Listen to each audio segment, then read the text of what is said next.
Chapter 3 of this session, moving right along, is going to see us get a little bit more close to the ground on a day-to-day basis. And so I'm going to welcome up two people to join me in a fireside chat. I'm looking for the fireplace that's going to be put up here.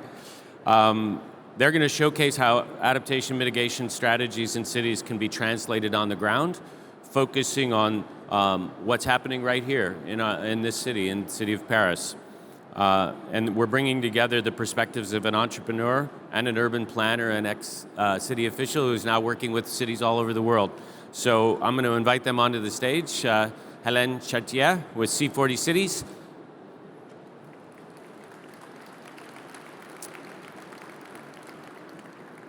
She's been part of C40 Cities and the Climate Leadership Group for about 8 years. One of her leadership roles is running the Reinventing Cities competition, so very on topic here, which delivers zero carbon buildings and resilient urban regeneration projects in cities globally. Prior to joining C40, Hélène, in her hometown, served at the city of Paris, notably as an advisor to Mayor Anne Hidalgo. Welcome, Hélène. And Eitan Levy. Welcome.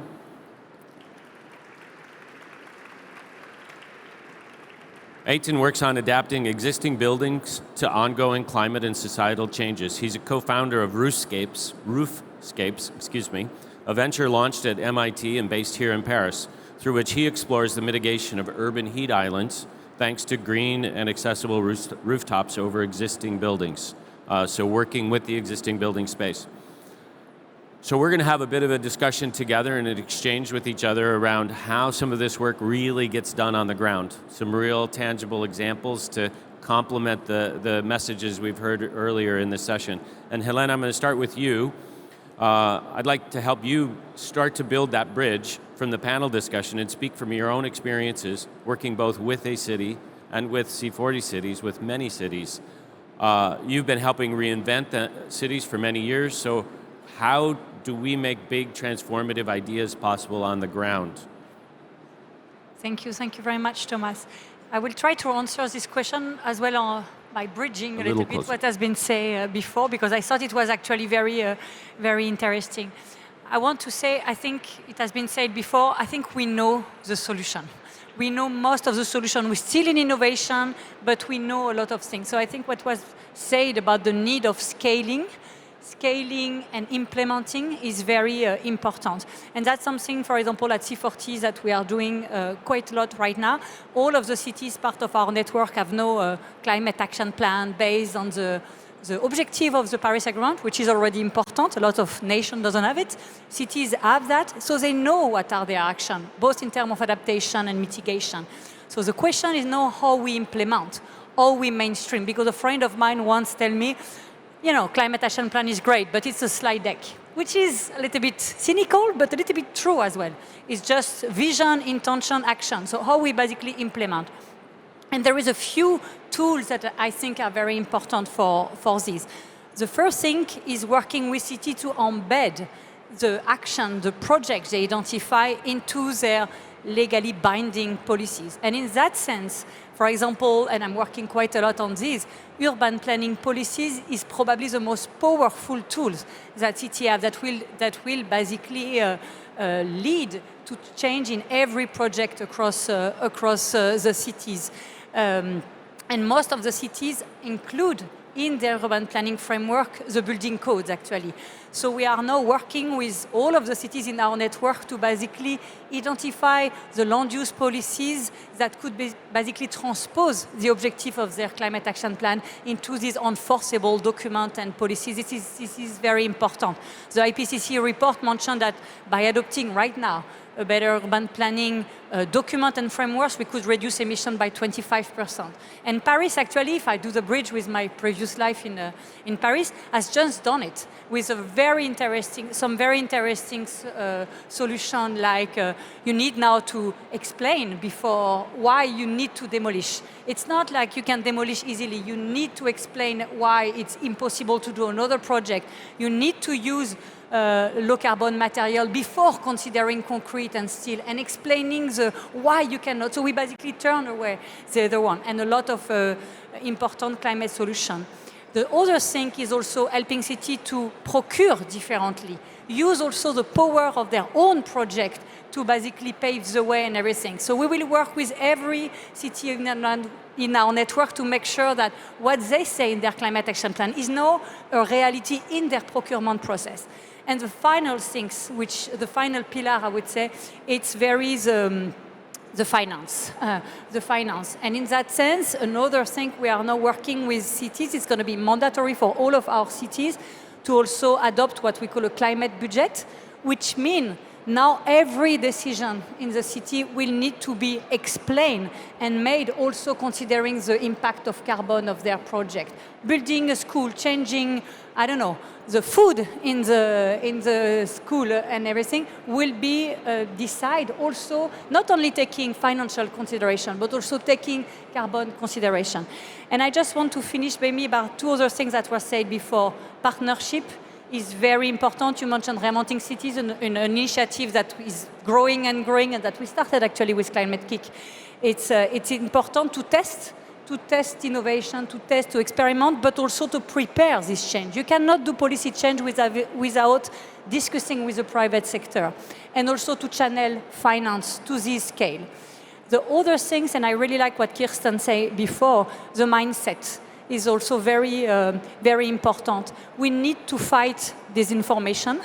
I think we are facing a very specific moment in our world, and I'm very proud to have been working closely with Anne Hidalgo, and she has been really a pioneer on things. We need to fight for our democracy, and we need to fight again for science. You know, there was an article this week in Libération, one of the main French paper, who basically someone was saying, if today the sea was boiling because of climate change, there will still have people who would say, this is not climate change. So we need also to find, as a mayor, who need to continue their leadership, as private leaders who also can pave the way on climate action. We need to fight to help them to fight the disinformation they are facing. And believe me, Anne Hidalgo has faced a lot of disinformation to push this climate agenda. And the last point, but I think it has been said, is leadership. Without a good leadership, and not only from mayors, but also from the private sector, to make sure a lot of private sector now are doing some sustainability solution. But are they really scaling in all of their portfolio? Not so much, and that's really this type of leader in the private sector that we also need today. Thank you very much. And I think, you know, speaking from my perspective with the city's mission, yes, go ahead. And having worked with and knowing C40 cities for a long time, I think the value of having a partner that's working with cities as they're going through this process and being on the journey, helping them get access to support that they need to bolster leadership, to provide capacity to help bring the private sector and finance to the table. I think it's a critical dynamic, and one that, you know, I think we can see some of the results in Paris of how over time that really starts to make meaningful changes. So thanks very much for that. Aiton, over to you. You work in Paris as an entrepreneur, and you have to work with public and private partners to deliver in your work. Building on what you've just heard and what we've heard, what are your experiences, and how's that helped you realize what the future of our cities could look like? I think you have a very specific way that you've started to work in that, but I think no doubt you have broader ideas as well about climate resilience, social inclusion, and economic vibrancy. So over to you. Great, thank you, Thomas. So I'm a co-founder of Roofscapes, and the reason we decided to launch this company a few years ago was that we felt, as architects, I'm an architect, there was a lot more work that was required in order to adapt our buildings, our existing buildings, to a changing climate. And we were saying how there were here and there many great initiatives, but in the very specific context of Paris and more broadly of European city centers, we realized that there were a lot of pitched roofs, in fact, roofs that are not flat, and that they were a bit left out from all climate change adaptation policies. So we have been developing a system of timber platforms. We just installed the first pilot last year together with the city of Paris, not too far from here. And on this pilot, we've been able to monitor the impact in terms of temperature reductions, biodiversity reinforcement, water retention, and so on. So that's just to set up a bit the context for those who don't know what we're doing.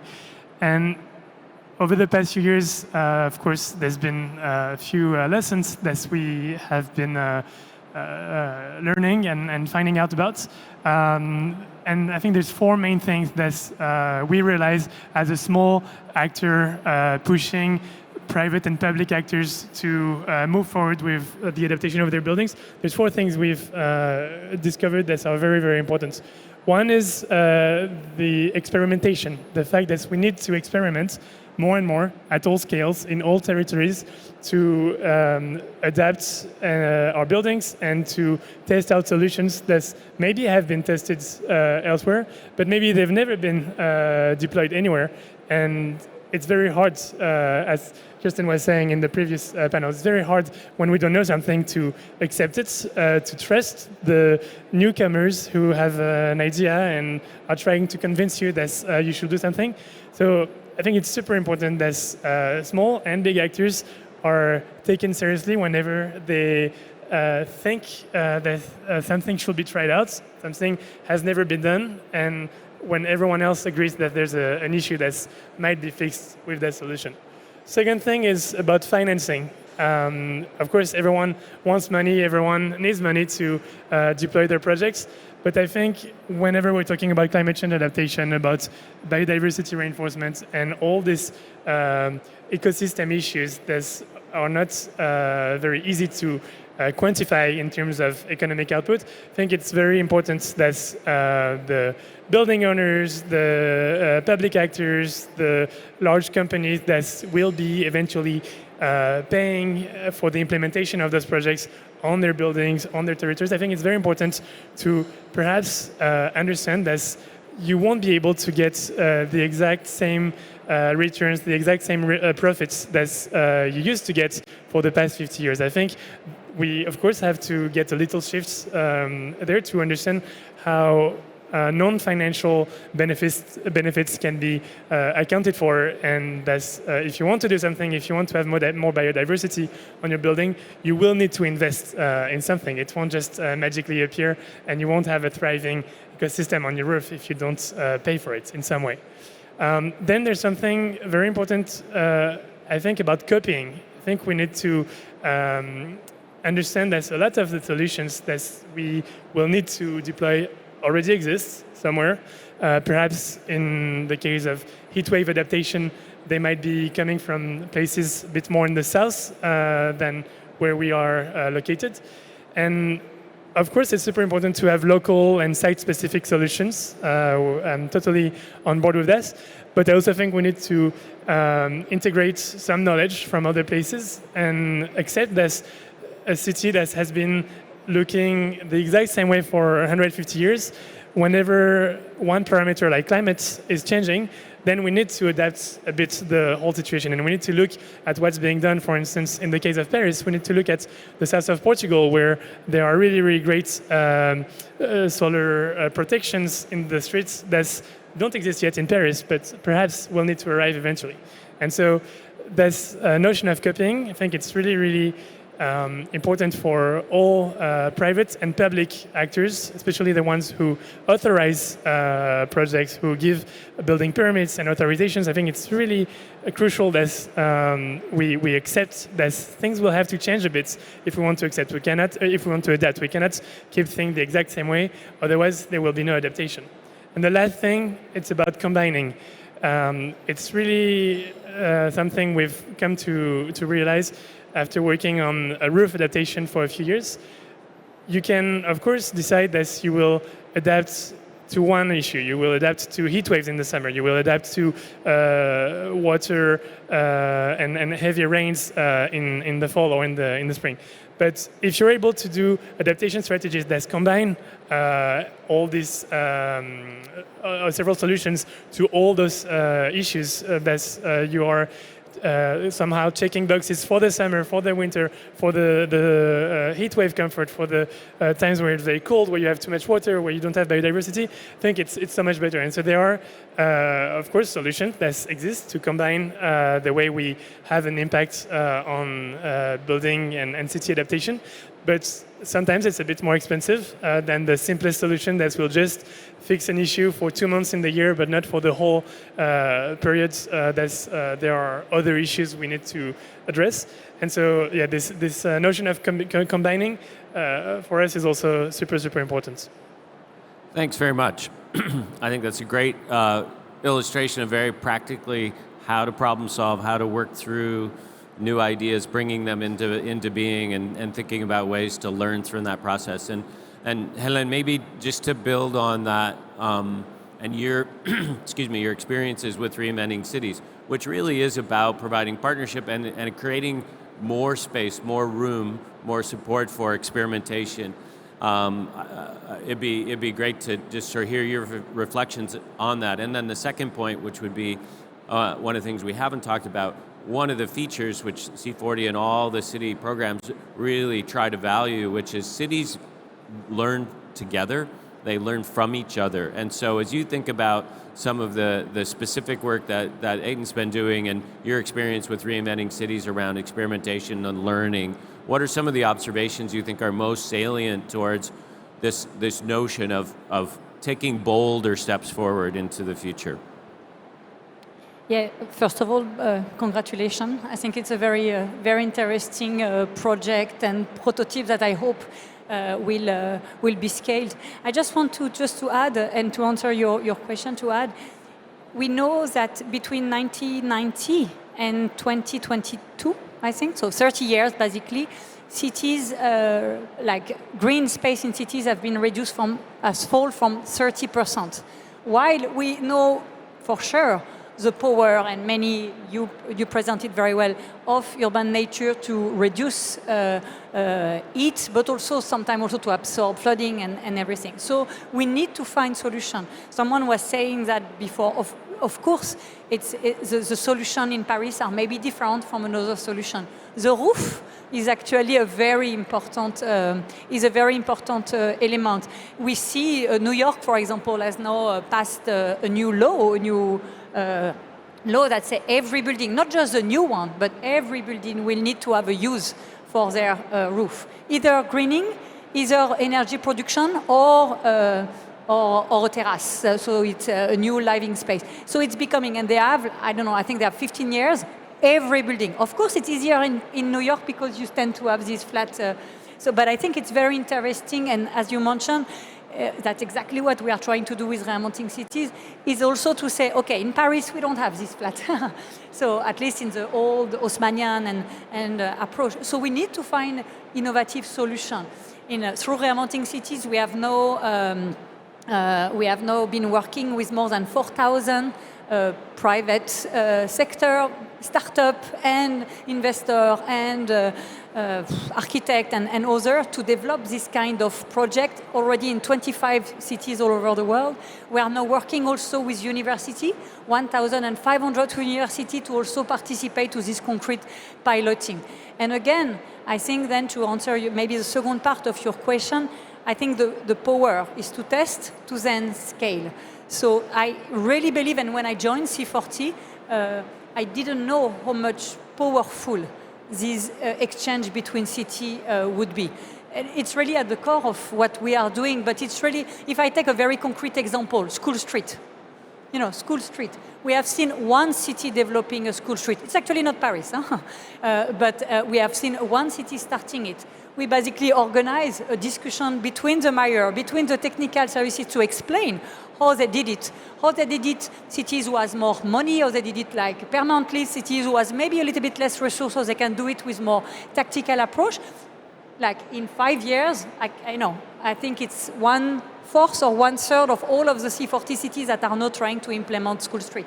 So there is this form of positive emulation between the city, maybe positive competition as well, that really is working. So yes, and I would say, and the last thing, and I insist, I think, on forcing that in policies. So tomorrow, the solution that is tested become the policies and the new norm in the city.